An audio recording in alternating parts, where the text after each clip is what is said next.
ठीक है अंकल, सारा सामान पहुंचा देना घर पे। जी बेटा, आप चिंता मत करो, मैं भिजवा दूंगा।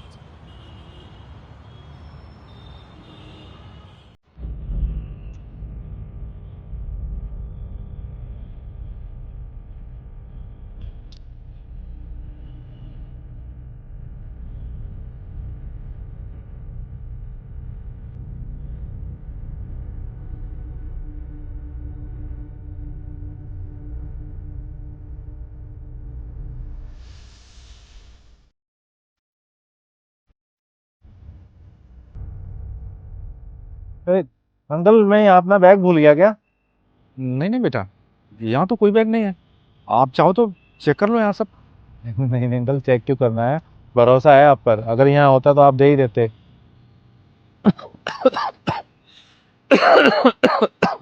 तबीयत ठीक है अंकल आपकी? हाँ बेटा, मैं ठीक हूँ, दवाई ले रहा हूँ।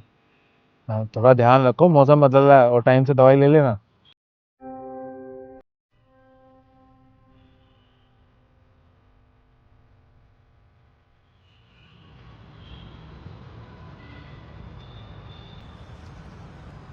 हेलो भाई, ये अंकल जो यहाँ सब्जी की रेहड़ी लगाते थे, ये बहुत दिन से आ नहीं रहे।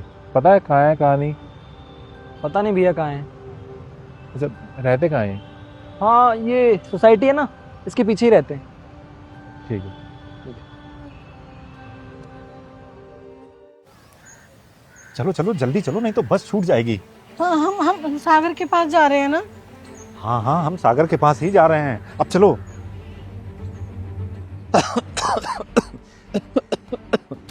तुमने अपनी दवाई नहीं ली ना? ऐसी हालत में जाओगे सागर के पास तो उसे कितना बुरा लगेगा। अरे मैं दवाई ले लूंगा, ठीक हो जाऊंगा।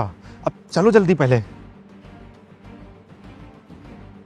सागर, सागर, मेरा बेटा सागर, मेरा बेटा आ गया। सागर तू आ गया। देखा, देखा, मैं कहती थी ना सागर आएगा। आ गया, मेरा बेटा आ गया। मैं तेरे पापा से अभी कह रही थी कि सागर आएगा।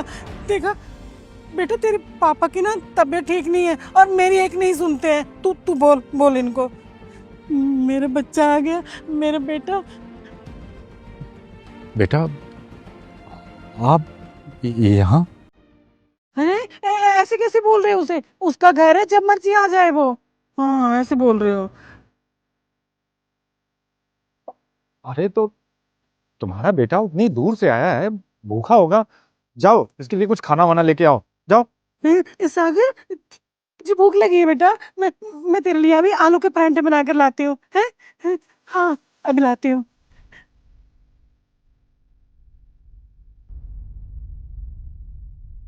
मुझे माफ कर देना साहब, आपके पैसे मैंने ही लिए थे। अरे नहीं अंकल, मैं यहाँ पैसे लेने नहीं आया हूँ। तो फिर यहाँ आप? वो आप इतने दिन से रेडी नहीं लगा रहे थे ना, तो मुझे लगा कहीं आपकी तबीयत ज्यादा खराब ना हो गई हो, इसलिए सिर्फ आपका हालचाल पूछने आया हूँ। बेटा मुझे माफ कर देना, आप इतने अच्छे इंसान हो और मैंने आपके पैसे रख लिए। मुझे तो बहुत शर्मिंदगी हो रही है अपने अपनी इस करने पर।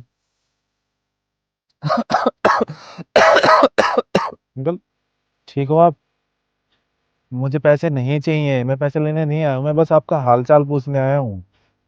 मैं तो ठीक हूँ बेटा, दवाई लूंगा और ठीक ही हो जाऊंगा। असल में बीमार तो मेरी पत्नी है। वो क्या है कि जब से हमारा बेटा हमें छोड़ के गया है, वो बीमार हो गई है। हमारा बेटा सागर हमारा घर, अपनी माँ के सारे जेवर बेचकर अपनी पत्नी के साथ चला गया। तब से ये बेचारी बस सड़क की तरफ देखती रहती है और एक ही रट लगाई रहती है कि मेरा सागर आएगा, मेरा सागर आने वाला है, मुझे सागर के पास ले चलो, मेरा बेटा कब आएगा। इस पगली को क्या मालूम कि अब इसका बेटा इसके पास कभी नहीं आएगा। वो हम लोगों को छोड़कर चला गया। और बेटा वो तुम्हें सागर समझ रही है, इसलिए ना जाने क्या उल्टा सीधा बोले जा रही है। आप इसकी बातों का बुरा मत मानना। नहीं अंकल, मैं बुरा नहीं मान रहा, पर आपने कभी बताया नहीं कि आप इतनी मुसीबत में हो। बेटा हमारी खुद की औलाद हमें धोखा देकर ऐसे छोड़कर चली गई, वो हमारे काम नहीं आई, तो अब आपको अपना दुख क्या बताता। अब आप जाओ बेटा, नहीं तो वो आ गई ना, आपको जाने नहीं देगी। ये आपके पैसे हैं बेटा, कुछ पैसे मुझसे खर्च हो गए हैं, वो दवाइयाँ लानी थी ना इसकी, वो मैं आपको बाद में दे दूंगा। कोई बात नहीं अंकल, जो खर्च हो गए, मुझे नहीं चाहिए वे। आप एक काम करिए ना, आप आप लोग मेरे साथ मेरे घर चलिए ना। मेरे मम्मी पापा नहीं है, वो बचपन में ही मुझे छोड़ के चले गए थे।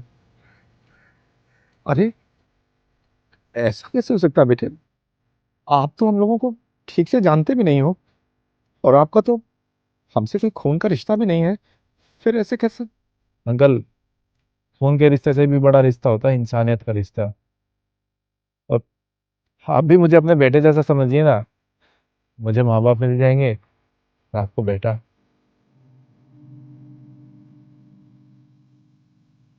मुझे तो कुछ सामान ही नहीं मिल रहा। मैं सागर बेटे के लिए खाना कैसे बनाऊं? कुछ नहीं है अंदर। अरे माँ, आप चिंता क्यों कर रही हो?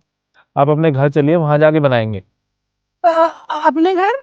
हाँ, आपके बेटे ने नया घर ले लिया है। हाँ तो सच्ची? सुना सुना आपने? हमारे बेटे ने घर ले लिया है नया। चल चल बेटा, चल। चलो। चलो ना बाबा। हाँ, चल चल।